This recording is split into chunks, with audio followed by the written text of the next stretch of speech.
এই যে ভোগান্তি কত বছর যাবৎ ঘুরবে এইটা কিন্তু আমি বলতে পারছি না। এখন বগুড়াবাসী চাইলেই কিন্তু আমার কাছে নামজারির আবেদন করলেই আমি কিন্তু তাৎক্ষণিকভাবে যে সার্ভিসটা দিতে পারতাম, সরকার যে নির্দেশনা ছিল যে 28 দিনের মধ্যে নামজারি করা, এই নামজারি সেই সিস্টেম কিন্তু আমি করতে পারবো না। আমাদের ম্যাক্সিমাম অফিসের সকল রেকর্ড পত্র কিন্তু পড়ে গিয়েছে।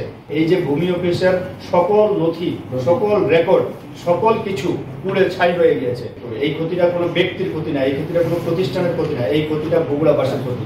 আমার উপজেলা পরিষদ সদর মারাত্মকভাবে ক্ষতিগ্রস্ত হয়েছে। এখন চাইলেই কিন্তু আমার কাছে একটা রেকর্ড চাইলেই আমি তাৎক্ষণিকভাবে দিতে পারবো না। এবং আমাদের ভূমি অফিস সদর মারাত্মকভাবে ক্ষতিগ্রস্ত হয়েছে। কোনো ধরনের গুজব রটিয়ে যাতে কোনো অশুভ শক্তি আবার পুনরায় অস্থিতিশীল সৃষ্টি না করতে পারে, সেই ব্যাপারে আমি সকলের সহযোগিতা চাচ্ছি এবং প্রত্যেকের জানমাল আপনারা নিরাপদে রাখবেন। আর রাজনৈতিক ব্যক্তিবর্গ যারা আছেন তাদেরকে রিকোয়েস্ট করব যে আমরা যাতে সবাইকে নিয়ে একসাথে চলতে পারি।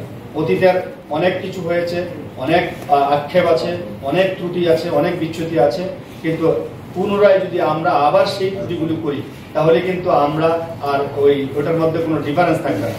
এই জন্য আমরা মনে করি আইন শৃঙ্খলাটা ফার্স্ট ঠিক রাখতে পারি, কারণ একটা অর্থনৈতিক কাঠামো ভিত্তি দাঁড়িয়ে থাকে কিন্তু আইন শৃঙ্খলার উপর। আইন শৃঙ্খলা যদি শান্তি শৃঙ্খলার মধ্যে না হয় তাহলে কিন্তু অর্থনীতি যতই শক্তিশালী হোক না কেন সেখানে বাধাগ্রস্ত হবে। আমি একটু দুঃখ প্রকাশ করেই বলছি যে আন্দোলন সংগ্রাম অবশ্যই থাকবে, একটা প্রেক্ষাপট চেঞ্জ হবে, কিন্তু আমাদের অনেকগুলো ক্ষতি হয়ে গিয়েছে। আমার উপজেলা পরিষদ সদর মারাত্মকভাবে ক্ষতিগ্রস্ত হয়েছে এবং আমাদের ভূমি অফিস সদর মারাত্মকভাবে ক্ষতিগ্রস্ত হয়েছে। দুপচাচিয়া উপজেলা পরিষদ মারাত্মকভাবে ক্ষতিগ্রস্ত হয়েছে, ভূমি অফিস ক্ষতিগ্রস্ত হয়েছে। এখন এই ক্ষতিটা আসলে হয়তো অফিসের ক্ষতি না, কিন্তু এই ক্ষতিটা কোনো ব্যক্তির ক্ষতি না, এই ক্ষতিটা কোনো প্রতিষ্ঠানের ক্ষতি না, এই ক্ষতিটা বগুড়াবাসীর ক্ষতি। এবং এই যে ভূমি অফিসের সকল নথি, সকল রেকর্ড, সকল কিছু পুড়ে ছাই হয়ে গিয়েছে। এখন বগুড়াবাসী চাইলেই কিন্তু আমার কাছে নামজারির আবেদন করলেই আমি কিন্তু তাৎক্ষণিকভাবে যে সার্ভিসটা দিতে পারতাম, সরকার যে নির্দেশনা ছিল যে 28 দিনের মধ্যে নামজারি করা, এই নামজারি সেই সিস্টেম কিন্তু আমি করতে পারবো না। এখন চাইলেই কিন্তু আমার কাছে একটা রেকর্ড চাইলেই আমি তাৎক্ষণিকভাবে দিতে পারবো না। এই যে ভোগান্তি কত বছর যাবৎ ঘুরবে এইটা কিন্তু আমি বলতে পারছি না। এবং উপজেলা পরিষদেরকে সচল রাখার জন্য, কার্যক্রমগুলো চালু রাখার জন্য এখনো কিন্তু আমরা কোনো ব্যবস্থা গ্রহণ করতে পারি নাই, কারণ আমাদের ম্যাক্সিমাম অফিসের সকল রেকর্ড পত্র কিন্তু পড়ে গিয়েছে। এইটা একটা আমাদের দুঃচাচি হচ্ছে। আমি মেয়র মহোদয়কে রিকোয়েস্ট করব আমাদের উপজেলা পরিষদ সদরের কার্যক্রমটা যাতে দ্রুততম সময়ের মধ্যে চালু করতে পারি, এই ব্যাপারে আপনার সহযোগিতা চাই। আমাদের ভূমি অফিসের কার্যক্রমটা যাতে দ্রুত চালু করতে পারি, সেই ব্যাপারে আপনার সহযোগিতা চাই।